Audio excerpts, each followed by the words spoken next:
A major structural shift is brewing in India's financial landscape. The National Stock Exchange, or NSE, is pushing for game-changing quantum cross-currency derivatives.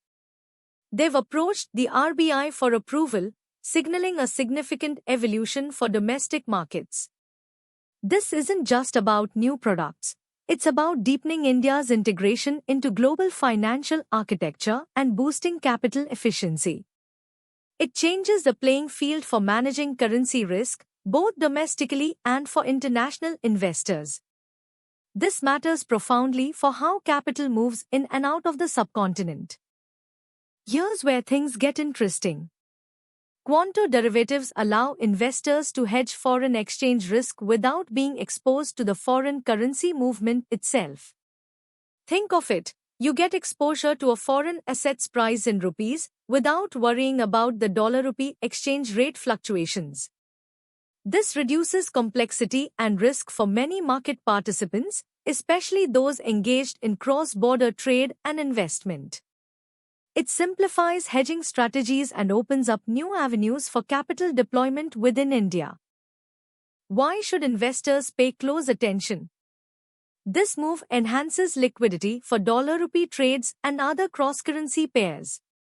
It can attract more foreign portfolio investment by making Indian markets less volatile from an FX perspective. Furthermore, it empowers Indian businesses to manage their global supply chain costs more effectively, protecting their margins from currency swings. This policy tailwind creates a more robust and attractive market environment for long-term structural momentum. So, who stands to benefit the most from this development? We are looking at India's banking sector, particularly players like HDFC Bank and Yes Bank, which are heavily involved in corporate and trade finance. They'll see increased activity and demand for these sophisticated hedging tools. Beyond banking, companies with significant international exposure, across sectors from manufacturing to IT, could find their risk management simplified. Also keep an eye on domestic equity names like Dabur, Senco Gold, Nykaa, Shakti Pumps, GK Energy, and Rubicon as the broader market structure strengthens. Of course, every innovation comes with its own set of challenges. Regulators, like the RBI, will need to carefully monitor these new instruments to prevent systemic risks.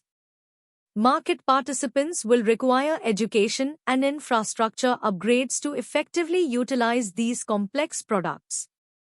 Smaller, less sophisticated players might find it challenging to adapt quickly, potentially creating a temporary competitive disadvantage.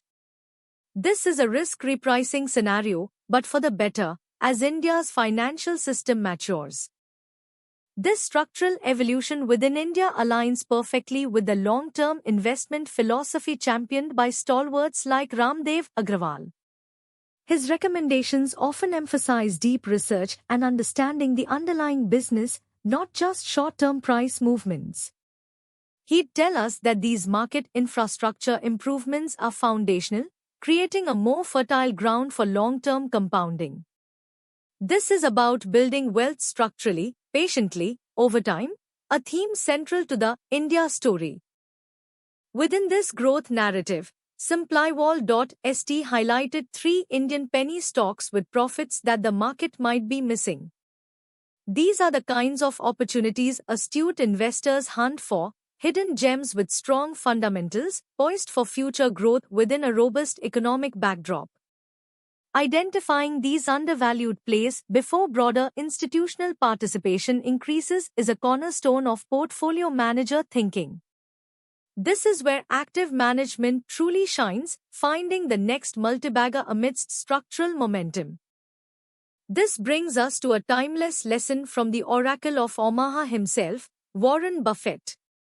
He learned invaluable lessons buying his first stock at age 11 amid World War II, teaching him about market cycles and conviction.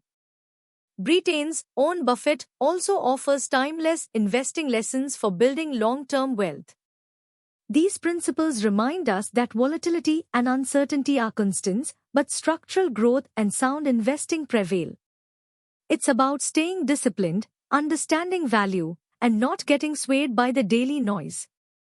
Now, let's widen our lens to the global macro picture. While India builds out its financial infrastructure, the world economy is grappling with significant shifts in liquidity and rates.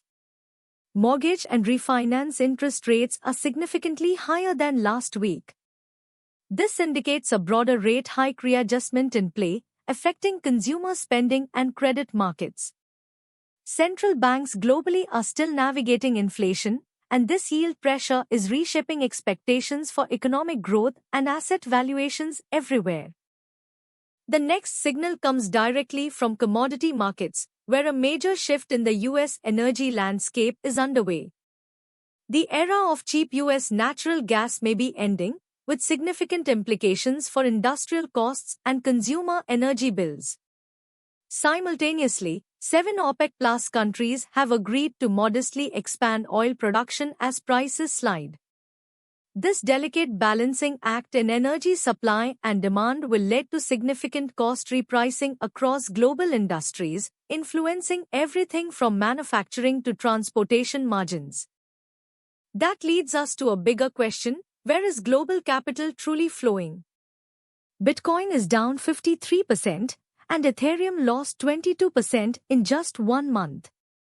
Despite Bitcoin options turning call-heavy before 8 July FOMC minutes, the crypto market is showing signs of risk repricing. Even alleged insider trading claims against Donald Trump concerning a $1.4 billion crypto windfall add to the noise, raising regulatory concerns. This capital rotation sees some, like Peter Brandt, eyeing a move from Bitcoin into gold, reflecting a broader shift towards perceived safe havens. Amidst this volatility, certain areas show strong structural momentum. Guardant Health stock surges on colon cancer blood test news, demonstrating strong earnings visibility in biotech. Micron Technology also has a bull case for potentially reaching $1,500, indicating robust demand recovery in semiconductors. Even buying VOO near all-time highs could still be a smart move, especially for investors looking for broad market exposure. These companies and ETFs are on breakout watch as positive volatility expands and institutional participation grows. However, investors should also consider where extensions are becoming stretched. The $82 annual fee for TQQQ, coupled with its hidden cost structure, can erode returns, placing it on trim consideration due to elevated valuations and complexity. Similarly, SCHD's 6 basis point fee hides a 38% decade-long performance gap against other benchmarks. Nike's turnaround is taking longer than expected, signaling potential growth expectation issues. And Delic saw an insider dump 4,909 shares after a blockbuster year, suggesting a cautious stance or profit-taking by those closest to the company. Looking forward, the market setup is a complex interplay of structural tailwinds and macro crosscurrents. AI hardware momentum continues, as evidenced by NVIDIA's resilience despite recent dips, suggesting a strong underlying demand.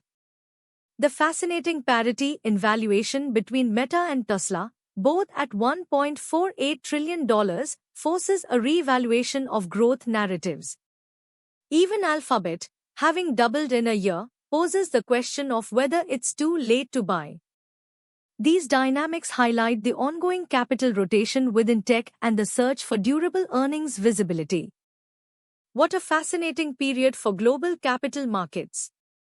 From India's bold moves in financial derivatives to the shifting sands of global rates, commodities, and tech valuations, investors face a constantly evolving landscape.